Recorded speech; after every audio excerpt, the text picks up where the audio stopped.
Oh yeah, it's a great week. Howdy, American Texan here, and thank you for watching. I love comics, specifically the stories, the art that are inside the medium itself. We'll let other channels deal with the drama. We're all about the stories, and today is New Comic Book Day, January 28th, and while I did have some lighter weeks in the past, it seems like it's all caught up because we've got a huge week. DC KO, really KOing my wallet. But I've got Marvel, DC, Indies, and as well as several trades, nothing that I got on consignment, and one crowdfunder that did show up on my doorstep. So let's start by looking at this week's comic haul. Let me know what you got in the comments below, what you're excited for, or anything that you might be interested in that you did not get. Let me know in the comments, and I'll let you know what I think about it while reading. And you can always subscribe. I do Let's Talk Big 2 on the weekends, as well as Let's Talk Indies after that. Let's look at what I got this week at the comic shop, starting with Marvel.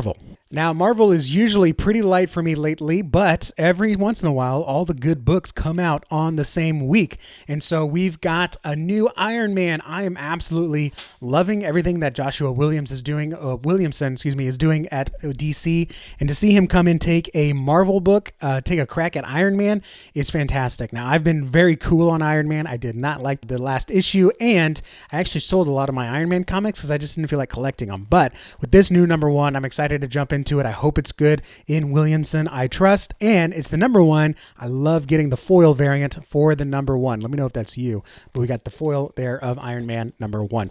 And then going into Infernal Hulk #3, this is one of the books I think Jim from Weird Science described perfectly. There are some books you read for the stories and some books that you read for the art, and like him, I am a story reader. However, the art in this does have me quite intrigued. So I'm excited to get the Infernal Hulk #3 and continue seeing what's going on with this new Hell Hulk that I call him, as well as what's going on with Banner. And then we've got Marvel Zombies Red Band #5. This is only available in Red Band. This closes out the issues. We had our Secret Wars tie-in, well, not Secret tie-in, but Secret Wars parody. Then we had Infinity Gauntlet. Now we're closing it out here with issue 5. What's happening in this zombie universe? I don't know. I don't know if it's going to bleed over anywhere, if it's going to go anywhere. Either way, it's been fun to read. And then we've also got the Punisher Red Band. This one is also the last issue, I believe, of the series #5. This one has been so good. Benjamin Percy has done a fantastic job with this, really reigniting my love for the Punisher. It's good to pick up some modern, new Punisher, and this is fantastic. With this and Paul Miati's Punisher running at the same time, it's been a great time to be a Punisher fan. And then lastly, we've got Fantastic Four Facsimile, #52, I think, and this is the first appearance of Black Panther, so this will be an interesting read. I like to get the facsimiles just because I like reading the stories in the format they originally came out. You can see the original ads. You can see the letters to the editor, which, by the way, Stan Lee's letters to the editor are worth the cover price. So I'm very excited for this. And that's it for Marvel, but that's a pretty big week for me from Marvel. Going on to DC, I've got 10 books from DC. 10 books. That is huge. I know a lot of people sometimes don't even buy 10 books in a month. So to have them all come out in a week, it's going to be quite the task to try to get these read before the weekend. But starting with the KO tie-ins, we've got DC KO tie-in Superman, #34. We'll see a little bit more, I think, of what's going on with Supes and Lex there. The tie-ins for KO I have not been enjoying as much as the main title. But then we've also got Justice League Unlimited. This is following the Terrific 10. I think this is one of my preferred tie-ins because it's actually an interesting story of what's going on while they're trying to figure out, Earth is basically becoming apocalypse. They've been kind of unraveling that yarn, and now that we finally know what's going on, it's like, oh, this is actually kind of interesting. And then we've got The Flash. This one is written by Mark Waid, and it is issue 29. I'm excited for Ryan North to do this. This Flash crossover, I'm kind of mid on it. It's interesting, but there's just so much Flash stuff going on. It's kind of hard to follow. This next one I'm super excited, and that is DC KO The Kids Are All Fight. This is a special featuring the young kids. I don't know if you can call them sidekicks, but the younger offshoots of the DC superheroes. So I'm excited for this one. It's by Jeremy Adams. That's the main thing I'm excited for. A lot of these characters I haven't paid attention to or know much about, but if it's Jeremy Adams, I know it's going to be a great story. And then also going into the Absolutes, a lot of Absolute books came out this week. I'm only subscribed or pulling 2 of them, starting with Absolute Wonder Woman. This one, man, Hayden Sherman, man, the way he does eyes are just amazing in this book. So I'm excited for this. We've got Absolute Zatanna coming in here. I know a lot of people are doing the dumb shipping thing on Twitter and all that stuff. Look, just give me a good story, right? Go do your fanfic and all that. I don't care about that stuff, but really enjoying what Absolute Wonder Woman's doing, as well as Absolute Martian Manhunter number 8. And we've got the new arc here, kind of seeing what's happening after all the White Martian garbage that happened in the, not garbage, but like bad things that are happening. It was a good story. And so I'm enjoying this one. Again, it is a book for the art, but man, the art's so good. And Dennis Camp is actually doing a great job. I don't think I've cared for anything he's done in Marvel, but at DC with the Absolute Martian Manhunter, absolutely enjoying it. And then we've also got Absolute Batman number 16, which is featuring the appearance of Absolute Wonder Woman. I already read it. I read it in the car right after I got it from my comic shop. This was a fantastic book. I did not like it as much as the Absolute Wonder Woman crossover, but it was still a great read, and I highly, highly recommend it. It's still really good. And there is a little bit of an emotional gut punch in there, and it was kind of out of nowhere, but it was actually really well done, and I really appreciated it. And then the only other ongoing that I got is Green Lantern. We've got Green Lantern number 31 here, and this is The Flash Wanted Dead or Alive. So this is Hal Jordan. He's kind of got the yips a little bit, and so he's trying to figure out what he's supposed to do. He's got kind of, it's not Parallax, it's another guy that's like coming back. So he's going through some different heroes and getting some pep talks from them. So it's an interesting story. I'm in for it. And then we got a couple of facsimiles here. We've got The Killing Joke. This is by Alan Moore. Facsimile here that just came out. You know, just collecting some of the old good ones that I don't have the first editions of, but I'll be happy to have the facsimiles and read it as it was. And then we've also got this issue of New Gods. I think this came out before, but my comic shop just got it in. And so I don't know too much about the New Gods. Couldn't get in on the new run for it, but we'll see if the classic has anything for me. So that's everything I got from DC, and I got quite a few indies. Every one of these I am super excited for. I don't think I have any number ones. Let's see here. There's one number 1, but I know I'm going to love it because that is The Witcher Bloodstone. This is the new Witcher series that is starting. Not related to the game or anything. They're just continuing to do great Witcher stories, one-off stories. Every arc is only 4 issues.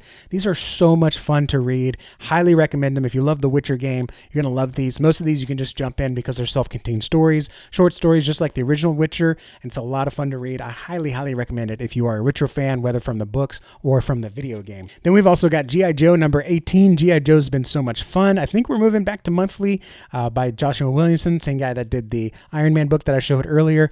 This one, I don't know who this character is, Marvin's Melts, but it's G.I. Joe. I know it's going to be good. This one is such a sleeper. I wish more people were talking about it. Final Boss number 3. If you love DCKO, you're going to love Final Boss. This is just good old-fashioned combat battle royale. Not really battle royale because it's one-on-one, but martial art book. It's really, really good. Number 2 was a little bit smaller than number 1, but it was still real as far as like the story was, but it was still beautiful art. The art is really fantastic. Capes number 3. I'm a little cool on this one. The first 2 issues were fine, but nothing really grasped me. So this is going to be a make or break issue for me. I know it's a reprint or a rerun. I don't know what you call it. But we've got look like an American dude versus a Nazi Hulk guy. I don't know anything about the stories, but we'll see. We'll see if I continue to enjoy it. I haven't read Invincible. I just like a good I like stories where like it's like capitalism and superheroism meet. I know it's a weird niche, and this like should check every box, but it just 1 and 2 didn't grab me. Maybe it'll get better. I hope it'll get better. Let me know in the comments if it'll get better. And then we've got Conan the Barbarian number 28, continuing the King Conan storyline.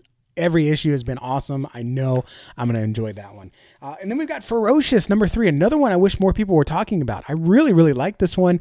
This one is by Piotrowski. I mess that name up every time I see it, but I really like this one. It's a violent story, but it's kind of a cute little story of, as cute as a violence can be. This kid's village gets massacred and he's the only survivor. And the demon lady kind of is like, hey, I'm going to take you as my pet and show you how to kill me. And so he's basically going off on adventures with her.